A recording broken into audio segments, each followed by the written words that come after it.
इससे पहले कि हम आगे बढ़ें, हम पिछले वीडियो में हमने जो पढ़ा था उसकी एक पुनरावृत्ति करते हैं। हमने पिछले वीडियो में पढ़ी थी विंशोत्तरी दशा। विंशोत्तरी दशा के भाग कितने होते हैं? महादशा, अंतरदशा, प्रत्यंतर दशा, सूक्ष्म दशा और प्राण दशा।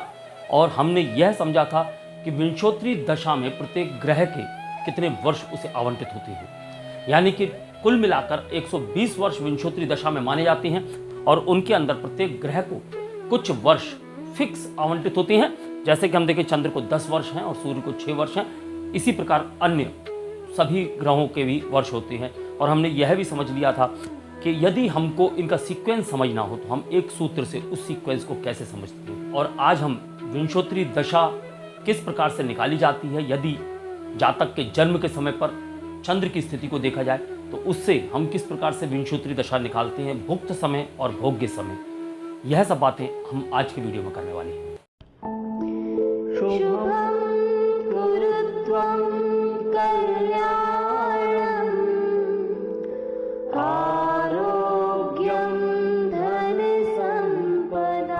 नमस्कार दोस्तों, एस्ट्रोलॉजिकल मिरेकल के आज के इस वीडियो में मैं राजेश कुमार पुरी, आपका ज्योतिष मित्र, आप सभी का हार्दिक अभिनंदन करता हूं। हमारे इस चैनल पर हम लोग ज्योतिष शास्त्र की बारीकियों के ऊपर चर्चा करते हैं और हमारा प्रयास हमेशा ये रहता है कि आपके पास जो जानकारी पहुंचे वो बहुत गहराइयों वाली पहुंचे। उथली उथली जानकारियां तो आपके पास में बहुत उपलब्ध हैं। हम हर बात की गहराई तक जाना चाहते हैं और वही गहराई आप तक पहुंचाना भी चाहते हैं। अगर आपको हमारा प्रयास अच्छा लगता है तो आप हमारे वीडियोस को लाइक अवश्य किया कीजिए। इससे हमारा हौसला बुलंद होता है। व्यूज जितने भी आए, लाइक्स अगर अच्छे आ रहे हैं तो हमें भी खुशी प्राप्त होती है कि लोगों को हमारे द्वारा जो उपलब्ध जानकारी है वह पसंद आ रही है। साथ ही साथ आप यह भी कर सकते हैं कि वीडियो को लाइक करने के साथ साथ चैनल को सब्सक्राइब करके बेल आइकन का बटन भी दबा सकते हैं, ताकि आने वाले जितने भी ज्ञान के वीडियोस हैं वह आप तक समय से पहुंच सकें। वर्तमान में जो हम विषय आप लोगों के समक्ष लेकर प्रस्तुत हुए हैं वह है विंशोत्तरी दशा। इस विषय के अंतर्गत हमने एक वीडियो आप लोगों के समक्ष प्रस्तुत कर दिया है। वहां हमने हर ग्रह का जो दशाकाल होता है उसके बारे में आपको बताया है, यानी कि कौन सा ग्रह कितना दशाकाल रखता है, किस ग्रह का कितना दशाकाल होता है, यह हमने जानकारी दी।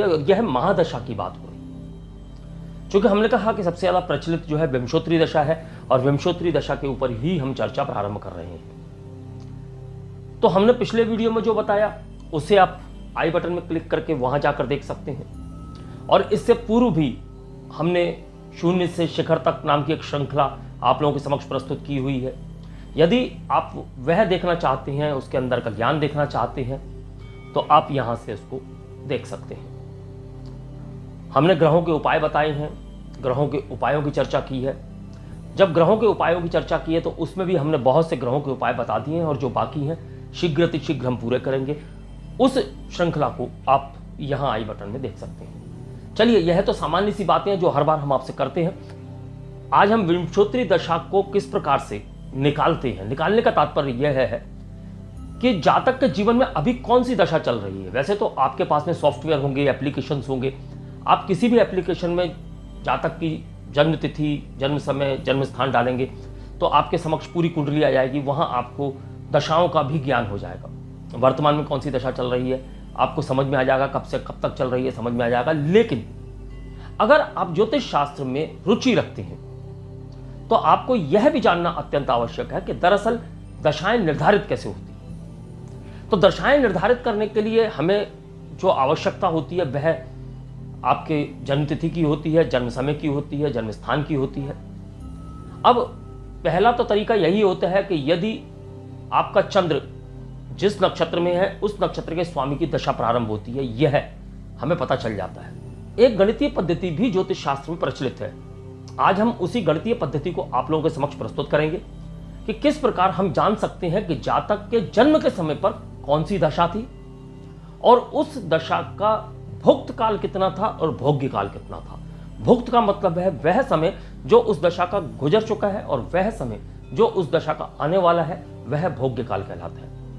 तदुपरांत उसी के अनुसार बाकी दशाएं भी निर्धारित कर ली जाती हैं। यहां हम चर्चा करेंगे एक कुंडली की। हम सबसे पहले उस कुंडली की यहां पर डिटेल लिख लेंगे। 30/7/2003 यह जन्म तिथि है। फिर हम जन्म समय की बात करेंगे तो जन्म समय है 1:15 AM, यानी कि मध्य रात्रि की हम बात कर रहे हैं। अब जब हमें यह प्राप्त हो गया तो जो हम कुंडली बनाएंगे तो इसके अनुसार हम जन्म स्थान भी लिख देते हैं, ताकि आप भी इस कुंडली के ऊपर इस बात को जांच सकें। तो हमारे पास यह सारी डिटेल उपलब्ध है। हमने इसे एक सॉफ्टवेयर में डाल के देखा, या जैसे भी देखा, या आपने कुंडली का निर्माण किया, पंचांग के अनुसार निर्माण किया। जब कुंडली का निर्माण हुआ तो हमें चंद्र की स्थिति प्राप्त हो गई। इस कुंडली में चंद्र कर्क राशि में है, तो हम यहां लिखेंगे 3 साइन पास 18 अंश 56 कला और 8 विकला, यानी आप समझ सकते हैं 18 डिग्री 56 मिनट 8 सेकेंड। यह चंद्र की कैलकुलेशन है। चंद्र है कर्क राशि में और 3 साइन पास, यानी कि मिथुन राशि तक पास हो चुका है। उसके बाद में यह स्थिति उभर कर आती है। तो सबसे पहले तो हम यह जानेंगे कि चूंकि कर्क राशि में है तो किस नक्षत्र में है। अगर आपको नक्षत्रों का ज्ञान है, अगर आपने नक्षत्रों को पढ़ लिया है, नक्षत्र आपको कंठस्थ हो गए हैं, तो आपको ज्यादा सोचने की आवश्यकता नहीं पड़ेगी। लेकिन यदि आप डिग्री से ही निकालना चाहते हैं तो गणितीय पद्धति क्या कहती है। अब चूंकि एक राशि का मान जो होता है वह 30 डिग्री होता है, तो हम यहां देखेंगे एक राशि का मान जो होता है वह 30 डिग्री होता है। तो हम यहां पर पहले तो कुल जमा जो डिग्री है चंद्र की वह निकाल लेते हैं। तो यहां हम निकालेंगे तो 3 राशियों का मान जो है 90 डिग्री आएगा, और उसके अंदर हम यह 18 डिग्री 56 कला और 8 विकला को जोड़ देंगे। तो हमारे पास जो प्राप्त होगा वह होगा 108 डिग्री 56 कला और 8 विकला। हमने यहां विकला को भी लिया है। ज्यादातर आप देखेंगे कि लोग विकला को नहीं लेते हैं, इतने पर ही निकालकर आपको महादशा दे देते हैं, और वहां कहीं ना कहीं 1-2 दिन की भूल हो जाती है। खैर, जिंदगी में 1-2 दिन बहुत मायना नहीं रखते, लेकिन अगर सही मायनों में देखा जाए तो वो है 1-2 दिन, बल्कि कुछ घंटे भी बहुत मायना रखते हैं। इसलिए हम कोशिश करेंगे कि बिल्कुल एक्यूरेसी तक हम ले जा सकें उसे। अब नक्षत्र निकालने के लिए कि किस नक्षत्र में है, हमें पहले यह देखना पड़ेगा एक नक्षत्र का मान जो होता है वह 800 कला होता है, क्योंकि 13 डिग्री 20 मिनट, जब हम 13 डिग्री 20 मिनट को 60 से मल्टीप्लाई करेंगे तो हमारे पास में 800 मिनट्स आ जाएंगे। जब 800 मिनट्स आ जाएंगे तो यहाँ हम इसे भी मिनट्स में, या आप कह सकते हैं कला में जब कन्वर्ट करेंगे तो हमारे पास में 108 डिग्री को 60 से हम मल्टीप्लाई करेंगे तो हमारे पास में वह कलाएं प्राप्त हो जाएंगी। और जब हम सारा जोड़ के लाएंगे तो यहाँ पर हमें 6536 कला और 8 विकला प्राप्त होंगे।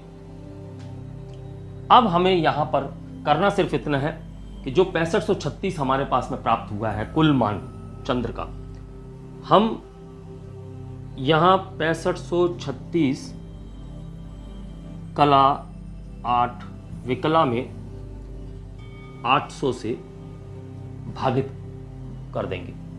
जब 800 से इसे भागित करेंगे तो आप देखेंगे यह 8 बार जाएगा, यानी कि आप 8 8 64, तो यहां 6400 माइनस हो जाएंगे।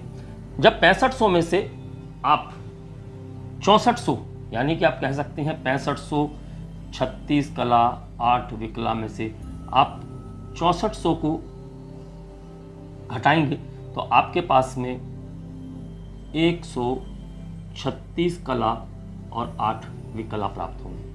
यानी कि हम जो यह 8 प्राप्त हुआ है, यानी कि 8 नक्षत्र निकल चुके हैं।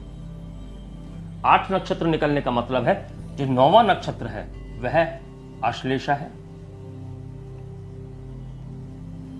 और आश्लेषा नक्षत्र में चंद्र इतना चल चुका है। आप इसे वापस डिग्री में कन्वर्ट करके भी देख सकते हैं, लेकिन हमें अभी डिग्रियों की आवश्यकता नहीं पड़ेगी, हम कलाओं पे ही सारा कैलकुलेशन करेंगे। तो हमने देखा कि चंद्र जो है आश्लेषा नक्षत्र में है, और आश्लेषा नक्षत्र का स्वामी बुध बनता है। और तो इस जातक की जो जन्मकालीन दशा होगी वह बुध की होगी। तो हमने यहां यह समझ लिया कि हमने जन्मकालीन दशा का स्वामी कौन है वह किस प्रकार जानते हैं। तो हमें प्राप्त हो गया बुध।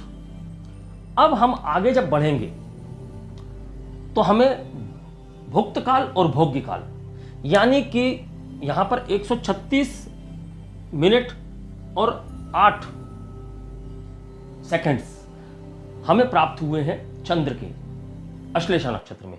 तो अश्लेषा नक्षत्र में इतना तो वह चल चुका है, यानी कि इतना तो जो उसका समय था वह भोग चुका है, तो वह उसके जन्म से पहले निकल गया है। तो जो बाकी का समय है वह उसकी जिंदगी में भोगना बाकी है।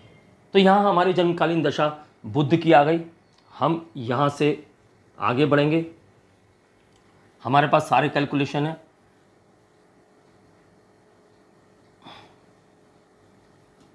हमारे पास में जो प्राप्त हुआ 136 मिनट और 8 सेकंड का समय प्राप्त हुआ है।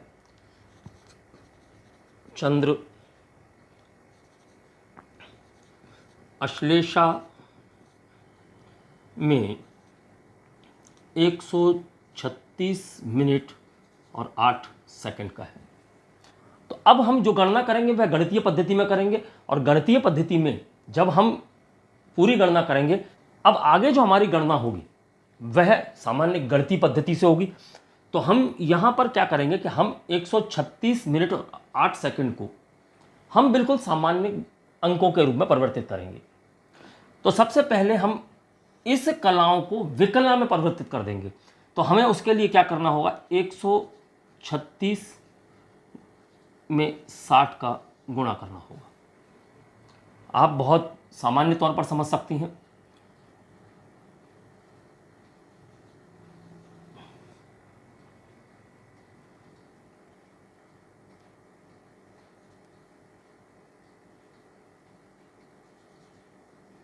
आपके पास में 8160 विकलाएं उपलब्ध हो गई 136 की।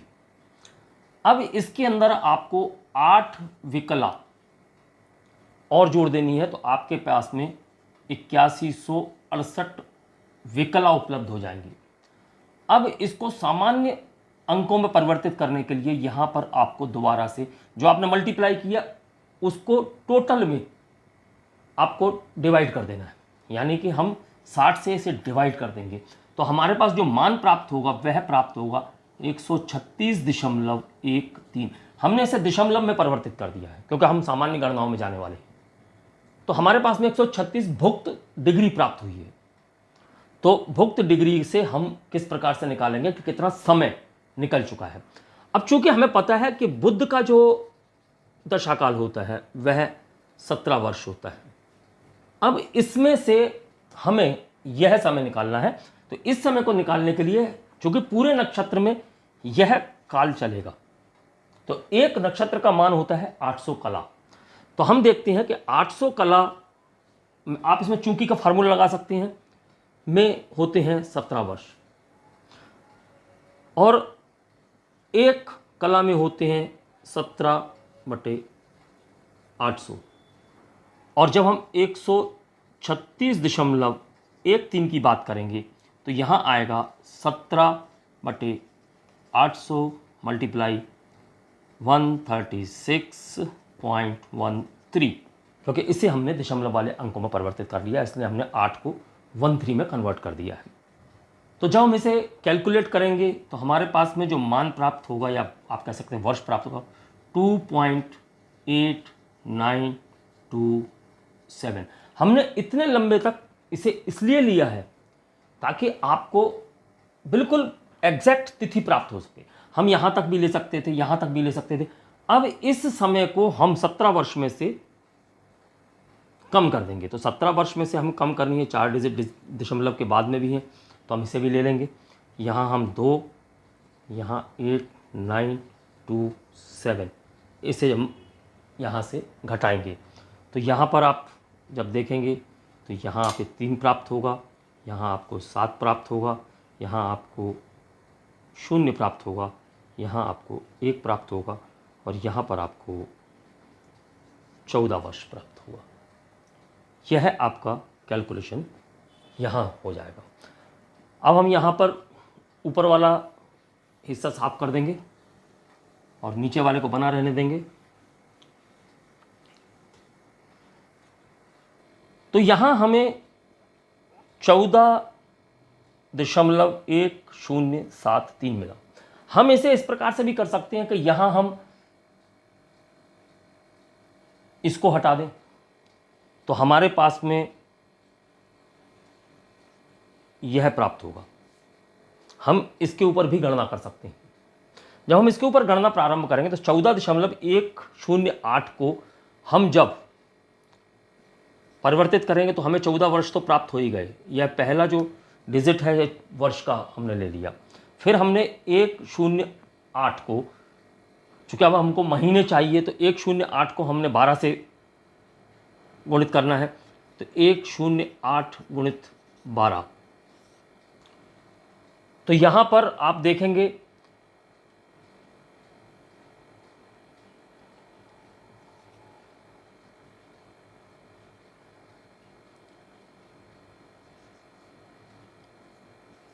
आपको प्राप्त हुआ 1296। अब 1296 में से जो हमारी पहली डिजिट है वह हमारा महीना है। अब यह माह हमने निकाल लिया, 1 माह। अब बात आती है दिनों की।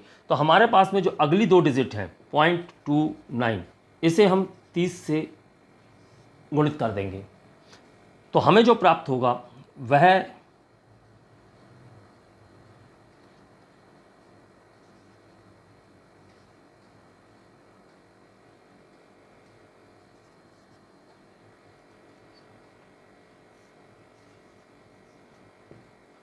हमें प्राप्त होगा 8 दिन। अब यह जो बाकी की डिजिट है आप इसे घंटे, मिनट तक ले जा सकते हैं। जब आप बहुत गहन अध्ययन में जाएंगे तो घंटे, मिनट सब कुछ निकलेगा। यहाँ हमारे पास 8 दिन प्राप्त हुए। अब हमारे पास जो कुल भोग्य दशा प्राप्त हुई 14 वर्ष, 1 माह और 8 दिन।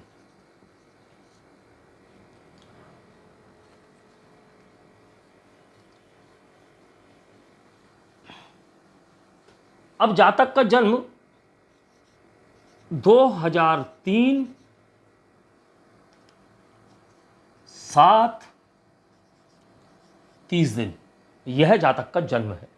हम यहाँ 14 वर्ष और 1 माह और 8 दिन को जोड़ देंगे, यानी कि यह जो बुध की दशा है वह कब तक चलने वाली है।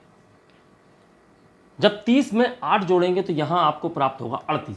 लेकिन 38 में से हम यहाँ से जो 31 दिन है वह इस माह में जोड़ देंगे तो यहाँ पर 8 हो जाएगा, यानी 8 और 1 9 यहाँ प्राप्त होगा। तो यहाँ जो 1 कम हो गया तो यहाँ पर आपको 6 या 7 प्राप्त हो जाएगा। यानी जो दशा चलने वाली है वह इस दिनांक तक चलने वाली है। चूँकि घंटों की बात हो रही है, बहुत सी डिजिट हमने छोड़ी हैं, तो यहाँ 6 और 7 में से एक तिथि निकल के आ जाएगी। क्योंकि बहुत बारीक गणना करेंगे तभी हम एक्यूरेट तक पहुँचेंगे। और यहाँ पर जब 2003 में हम 14 जोड़ेंगे तो हमारे पास प्राप्त होगा 2017। तो हम देखेंगे 6 या 7 तारीख, जो कि घंटों के हिसाब से थोड़ी सी डिफर हो सकती है। नवा महीना 2017 तक बुध की दशा चलने वाली है, हम इसको 6 मान लेते हैं। यहाँ बुध की दशा चलने वाली है। अब जब हमें प्राप्त हो गई बुध की दशा, बुध की दशा के बाद में बाकी दशाएं हमको प्राप्त हो जाएंगी। बुध की दशा चलने वाली है इनकी 6/9/2017। फिर अब इसके बाद जो दशा आएगी वह आएगी केतु की दशा। जब हम केतु की दशा की बात करेंगे तो केतु की दशा होती है 7 वर्ष। तो जब इस 7 वर्ष को हम यहाँ जोड़ देंगे तो हमें जो दशा प्राप्त होगी वह प्राप्त होगी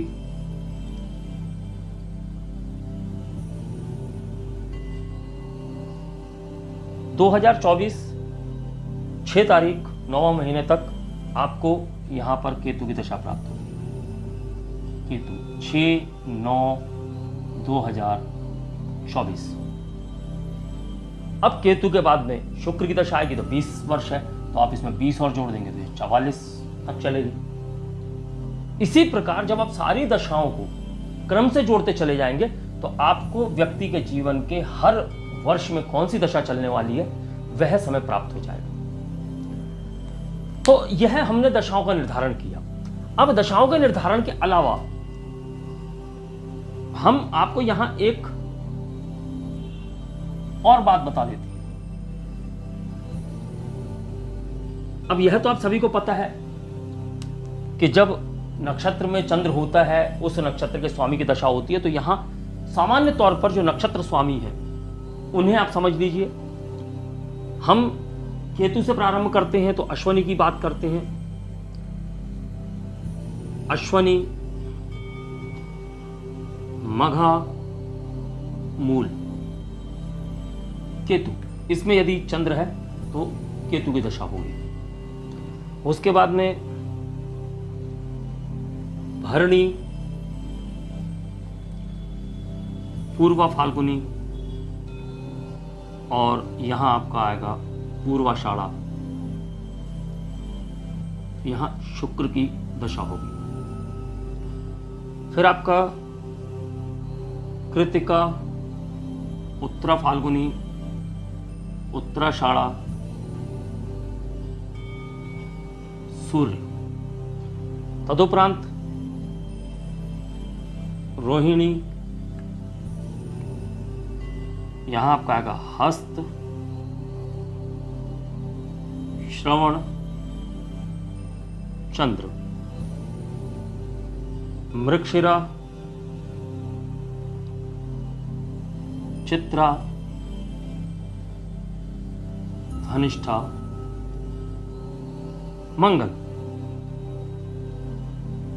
आर्द्रा, स्वाति और शतभिषा।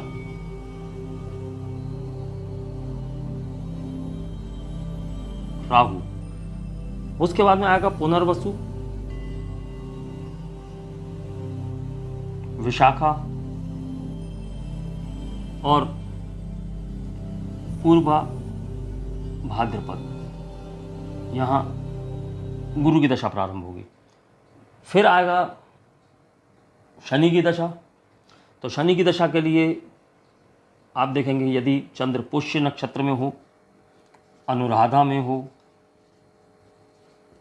या उत्तरा भाद्रपद में हो तो आपका शनि की दशा जन्म से प्रारंभ होगी।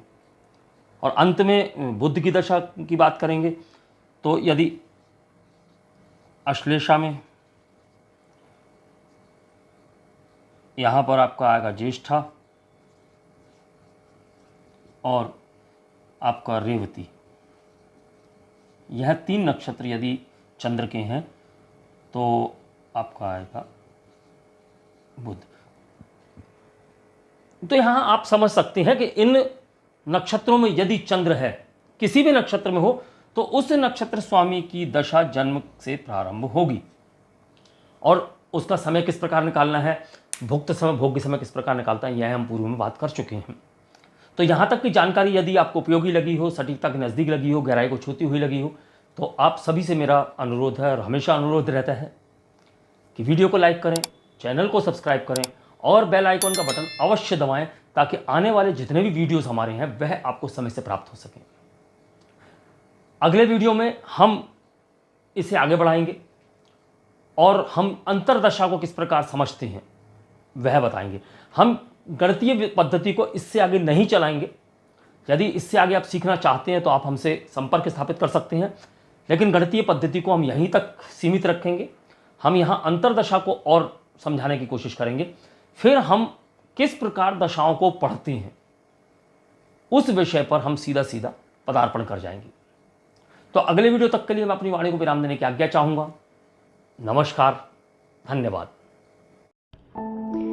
शुभं कुरु त्वं कल्याणं